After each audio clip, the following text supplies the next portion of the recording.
хин нэгэн одоо булган туяадаа ч юм уу одон туяадаа байгаа юм биш. Энэ ч одоо хууль дээдл хууль сахиулах байна шүү дээ. Ийм асуудлыг бид эндээ шийдэж ярихгүй бол цаашаа эн чин бүх эрх мэдэл ард түмнээс их сурвалжтай гэж үндсэн хуулийн заасан байгаа. Үндсэн хууль маань ард түмэнтэй байгуулсан гэрээс шүү дээ. Үндсэн хуулийн дээгүүр хэн ч одоо гიშгэж болохгүй. Тэгээ юу ч болоогүй юм шиг 7 онцлоо 8 онцлоо таа ч гэсэн одоо хуралдаанд даргалж байгаа бол гүйцээ. Ажлаа хийх хэрэгтэй. Тэр улсын их хурлын дарга гэдэг чинь бол ямар нэгэн онцгой эрх хэлээд байх юм байхгүй. Энэ 126-гийн нэг нь бол хурал удирдаад явж байгаа. Ийм л юм байгаа. Тэгэхээр одоо хуулиа сахиулаад хэлцдэг юм хэлцээд ингэ явахгүй бол энэ Монгол улсад ч хуулийг хэн биелүүлэх юм бэ? Бид нар л биелүүлэхгүй бол өөр хэн биелүүлэх юм? Тэр тусмаа үндсэн хуулийг. Энээс цааш одоо юу ч байхгүй шүү дээ. Тэгээ хин нэгэндээ тал тохоо татаад одоо бид нар ард түмэндээ очиж юу ярих юм? Ард түмэн энийг хараад юу одоо сууж байгаа?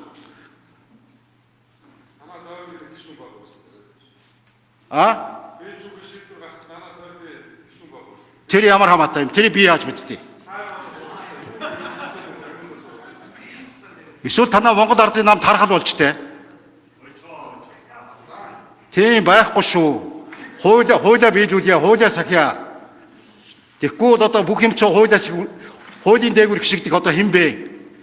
Хууль дээдлэх ёстой шүү дээ. Тэр би юм ярьж байгаа чи дугуй болоо. Төрийн байгуулалтын байнгын ороо гэдэг баахан заллингийн үндэ болсон гэсэн мэт дээ. Тэр чинь үндсэн хуулиар тогтоогоо үсттэй. Шүүх тогтооно гэдээсэн тогтооцсон юм шүү. Өшөө юу хэрэгтэй юм? Гэхдээ энд одоо тэгээ яг бие биендээ саавн болоод их юм уу? Тэгээ ард түмнийхээ өмнө бидний авсан амлалт хаана байна?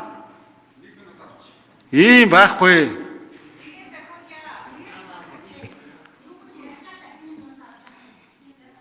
Эний чинь төлөөл бид нар сууж шүү дээ.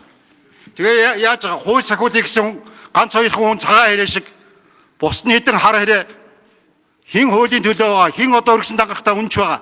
Тэрийгэ ярихаар гадуурхагддаг. Ийм байж болох юм уу? Гэхдээ бид нар талбай дээр гараа л да. Бид нар тэгвэл ард түмэнтэйгээ олуулаа шүү дээ. Хулгай дууртаа сайн санаач хэлсэн юм уу, муу санаач хэлсэн юм уу? Үндсэн хуулийг чинь зөрчиж ш тэгээд хэлжид байсан шүү дээ. Шүнжингээ алх хоорол нүдэд байсан мэт дээ. Янз янзын юм яриад хурлаач нэгээгүй гэж микрофоноор энэ дээр суудсан. Тим эрхийг хэн олгосон юм? Тэр чинь зэс тогтоочлоо шүү дээ. Өшөө юу хэрэгтэй юм бэ тэгээд? Тэгээд үндсэн хуулийг зөрчсөнгөө гаргацсан байд. Үндсэн хуулийг хэн зөрчсөн юм? Үндсэн хууль өөрөө зөрчигдсөн юм уу? Тэрийг зөрчсөн эзэн байгаа шүү дээ. Юунд нь одоо тэгээд ойлгоноод идэв? Юунд нь одоо тэгээд бид нар яах юм тэгээд? Хууль чинь хаана байгаа? Тэр шударгаас чинь хаана байгаа? Тэр арчилж чинь хаана байгаа? Парламент хаана байгаа? Ингэж дүүрээсэхгүй. Та хэд хулгай дөөрэ хоорондоо тохирдог байж болно. Ард түмэн та нартай тохирохгүй шүү. Үнийг сандал ширээ албан тушаалаа хуугаад авчихаараа тэр хулгайгаа 8 байлцчихаараа тэгээ болд юм уу? За тэгээ хэдүүлээ яа. Хин чанга дуурсан юм уу? Хин одоо олуулаа бүлэрсэн ч юм уу? Тэгээ нэг албан тушаалаа гарчих эрх мэдлэлээр 10 жил байчаараа тэрний нэг хэлтэрхий болоод дарагтаа хүн сайн болчвол Монгол улсын үндсэн хуулиндээр алхаж болно. Бид хэд нийлээд одоо юу ч зөрчиж болно. Бараг тосгоноороо нийлж хагаад санал хураагаа гараа өргөчгөрөө бараг зөв болчихно энэ төр бодоод байгаа юм уу? Үндсэн хуулиас дэшээ гарахгүй. Үндсэн хуулийн цаана юу ч байхгүй. Үндсэн хуулиа биелүүлэхгүй бид энэ ширээний ард ингэ суугаад хэрэггүй. Хэрэв үндсэн хуулийн эцсийн шийдвэр биелэгдэхгүй юм бол энэ засгийн газар ч байхгүй, энэ улсын их хурл ч байхгүй. Хин нэгэн гишүүндээ байгаа юм биш. Хин нэгэн их хурлын дарга асандаа байгаа юм биш. Тэгээ хин нэгэн энийг хэлэхгүй бол хууль тогтоох парламентын засаг хууль дээдлж ажиллах хэрэгтэй бид. Тэгэхдээ ярьж байгаа юмнуудаа бас жоохон зааг ялгаатай ярьж байгаа хэрэгтэй. Улсын их хурлын гишүүн гэдэг бол ард түмний мандат. Энийг сонгуул зохион байгуулж явуулдаг байгууллага сонгуулийнхаа дүнг их хурл танилцуулаад тэнд бүрэн ирэх хүлээн зөвшөөрөгддөг. За их хурлын дэд дарга гэдэг бол улсын их хурлд бүлэгтэй улс төрийн хүчнүүд өөрсдөө саналаа гаргаж их хурлдаа оруулж ир дэд даргаанд сонгуулдаг. Тийм учраас Монгол Ардын намын бүлэг улсын их хурлын гишүүн, бүлгийн гишүүн булган туяаг ажлын туршлага чадамжийг нь одоо үнэлж улс төрийн дэмжлэг үзүүлж улсын их хурлын дэд даргаар сонгуулсан юм аа. Үндсэн хуулийн цэц зөрчил гаргасан байна гэдэг үгнэлээ. Тийм учраас намын бүлэг өөрийнхөө дэмжлэг үзүүлсэн албан тушаалаас нь огцруулж байгаа юм аа. Энэ асуудал улсын их хурл дээр байнгын хороогоор ордоггүй. Шууд намын бүлгийн санал чуулган дээр танилцагдаад их хурлын гишүүд саналаа өгөөд энэ асуудал шийдэгддэг. За нэгэнт улсын их хурл дахь Монгол Ардын намын бүлэг буюу олонх өөрийнхөө дэд даргаыг огцруулсан бол хууль заагдсныхаа дагуу бид их хурлын дэд даргаа томилуулах нэр дэвшүүлэлтээ хийсэ. Энүүнийг мөн улсын их хурлаа өргөн мэдүүлсэн уламжилсан. Тийм учраас Монгол Ардын намын бүлгээс улсын их хурлын дэд даргад нэр дэвшүүлсэн хүний талаар баасынд ярилцаж санал хураалт явуулж сонгох учиртай.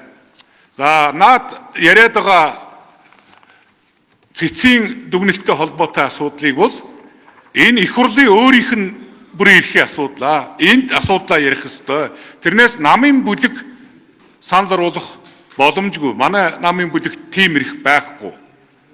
Бид бол тухайн хүнд үзүүлсэн улс төрийнхөө дэмжлэг өөрийнхөө бүлгийн одоо ковотон дээр байгаа их хурлын дэд даргийнхаа асуудлыг л ярьж байгаа үйл явцаа гэж ингэж зориуд хэлмээр байна.